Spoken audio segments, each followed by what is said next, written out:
Ever been at a party, surrounded by people, and felt like you're stuck in an invisible bubble, unable to start a conversation? Whether it is a crowded event or just bumping into someone at the grocery store, talking to strangers can feel like trying to solve a Rubik's Cube blindfolded. But what if I told you there is a way to make it as easy as chatting with an old friend, even if you have never met them before? Let's face it, striking up a conversation with someone new can feel like trying to jump into double dutch. It is all about timing, rhythm, and hoping you don't trip over your own feet. Some people make it look so easy, but here is the good news. You don't need to be born with the gift of gab to get good at it. In this video, we will share some techniques and show you how to use them in everyday situations so you can confidently start conversations.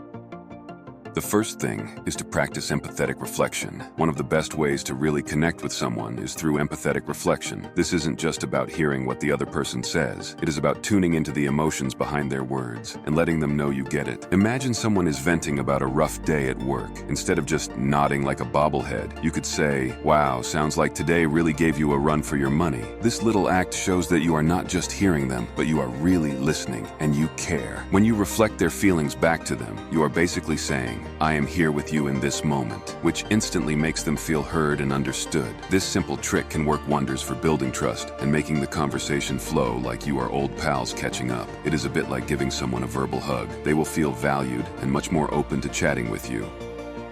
The second technique is to use nonverbal cues to enhance communication. Talking isn't just about words. It is about all the little signals you send without even saying a thing. Nonverbal cues like eye contact, facial expressions, and body language can make or break a conversation. Suppose you are talking to someone who keeps glancing at their phone or crossing their arms. They might as well be waving a flag that says, "I am not interested." On the flip side, making good eye contact and throwing in a smile or a nod shows you are engaged and genuinely interested in what they are saying. It is like telling them, "Hey, I am all ears," without uttering a word. These nonverbal cues can make the other person feel at ease, like they are talking to someone who is really with them. So, next time you are in a conversation, pay attention to the signals you are sending. It is like adding the perfect seasoning to a dish that makes the whole interaction more flavorful. The third one is to stay in the loop with current events and topics. If you want to be able to chat with just about anyone, staying up to date on current events and popular topics is your secret weapon. It is like having a toolbox full of conversation starters that you can pull out whenever needed. Whether it is the latest blockbuster movie, a viral meme, or what is happening in the news, knowing a little bit about a lot of things makes it easy to jump into any conversation. You don't need to be a walking encyclopedia, but having some basic knowledge about what is going on around you gives you the confidence to strike up or join a discussion. For example, if you know there was a big game last night, you can casually mention it, even if sports aren't really your thing. It is like tossing a ball into a group. Someone is bound to catch it, and before you know it, you're in the middle of a lively conversation. Staying informed helps you relate to a wider range of people and makes those initial awkward moments much easier to navigate. Next, be mindful of your warm-up before approaching someone. Before you begin a conversation, doing a little warm-up is a good idea, like stretching before a run, but less sweaty. Imagine you are at a party and spot someone you want to talk to. Instead of charging in like a bull in a china shop, take a second to get yourself together. Maybe take a deep breath, straighten up, or flash a friendly smile. These small moves can help you feel more relaxed and confident, which makes the other person feel at ease too. Think of it like this. You are setting the stage for a smooth conversation. When you take a moment to prepare, you are more likely to start off on the right foot, and who knows, you will just find that the chat flows as easily as if you have known each other for years. Moving on, don't be too quick to agree. Embrace healthy disagreement. It is tempting to nod along with everything someone says just to keep things friendly, but don't be afraid to throw in a little disagreement now and then. A healthy debate can actually make conversations more lively and interesting. When you respectfully share a different opinion, it shows that you are not just there to agree, but to genuinely engage. Let's say someone is raving about a movie that you found a bit of a snooze fest. Instead of just smiling and nodding, you could say, "I actually saw it differently. I thought the plot was a bit slow, but I am curious about what you enjoyed." This opens up a real discussion and shows that you have got your own thoughts. This will feel like adding a pinch of spice to the conversation, just enough to keep it flavorful without making it too hot to handle. Sixth up is to use paraphrasing to show you have understood the other person. One of the best ways to show someone you are really tuned in is to use paraphrasing. This means taking what they have said and putting it into your own words to show you have got the gist. It is a simple trick, but it packs a punch in making the other person feel heard and valued. For example, if someone is explaining a complicated idea, you can say, "So if I am hearing you right, you are saying that," and then sum up their point. This not only shows you are paying attention, but also gives them a chance to correct you if you have missed something. It is like offering them a mirror to make sure they see their reflection clearly. Paraphrasing is your way of saying, "I am with you," and it makes the conversation more meaningful and connected for both of you.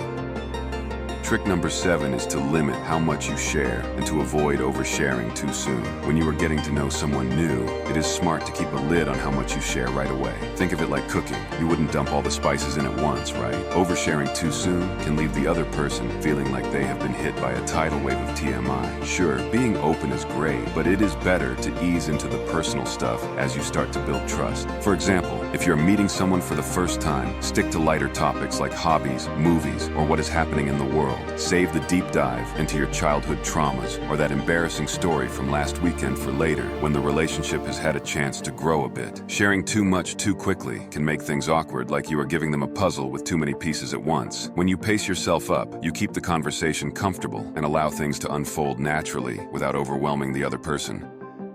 Next, don't judge and stay open-minded in conversations. When it comes to good conversations, one golden rule is this: don't judge, keep an open mind. Everyone has got their own take on life, and being open to those differences can turn a good chat into a great one. When you listen without jumping to conclusions, the other person feels respected and is way more likely to keep talking. Imagine someone shares an opinion that doesn't quite match yours. Instead of shooting it down, try saying, "That is an interesting take. What led you to see it that way?" This shows you are curious and respectful, even if you don't agree. Keeping an open mind not only helps you connect, but also gives you a chance to learn something new. Who knows, you will even walk away with a fresh perspective, like realizing pineapple on pizza isn't the crime against humanity you once thought it was.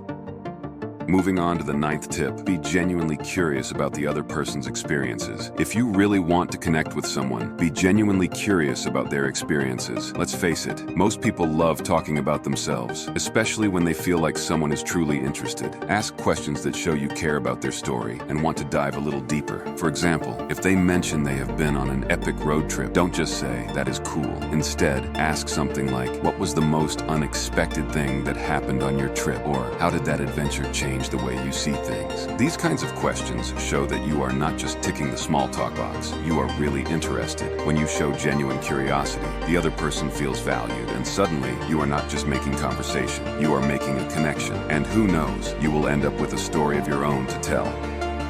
Next up, use humor to disarm and connect with others. Humor is like the secret handshake of social interactions. It can instantly break the ice and make people feel at ease. A well-timed joke or a funny comment can melt away tension and turn an awkward situation into something much more relaxed and enjoyable. Humor shows that you are approachable and human, which is exactly what people want when they are meeting someone new. Say, for example, you are meeting someone for the first time, and there is that inevitable awkward silence hanging in the air. Instead of letting it linger, you drop a lighthearted joke like, "I feel like we are in one of those spy movies where we are supposed to exchange secret codes." Suddenly you have got a smile, maybe even a laugh, and just like that, the tension starts to dissolve. The trick is to keep the humor friendly and inclusive. No risky jokes that could backfire. When done right, humor is like a conversational superpower that makes others feel comfortable and connected to you.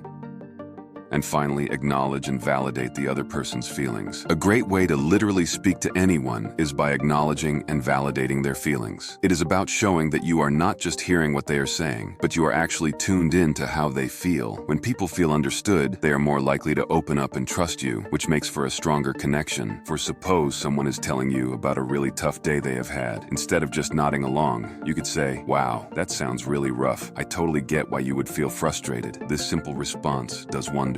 It shows that you are paying attention and that you genuinely care about their experience. You don't have to agree with everything they say, but by validating their feelings, you are creating a safe space for them to express themselves. This builds trust and makes the conversation feel more meaningful, like you are not just talking but actually connecting. And that is it. Some simple ways to make talking to anyone feel a lot easier. A little humor, genuine curiosity, and being mindful of how you connect can really change how you approach conversations. If you found these tips helpful, don't forget to leave a like. If you're interested in more videos like this one, hit the subscribe and notification bell to always be the first to know when a new video is up. And as always, I'll catch you in the next one.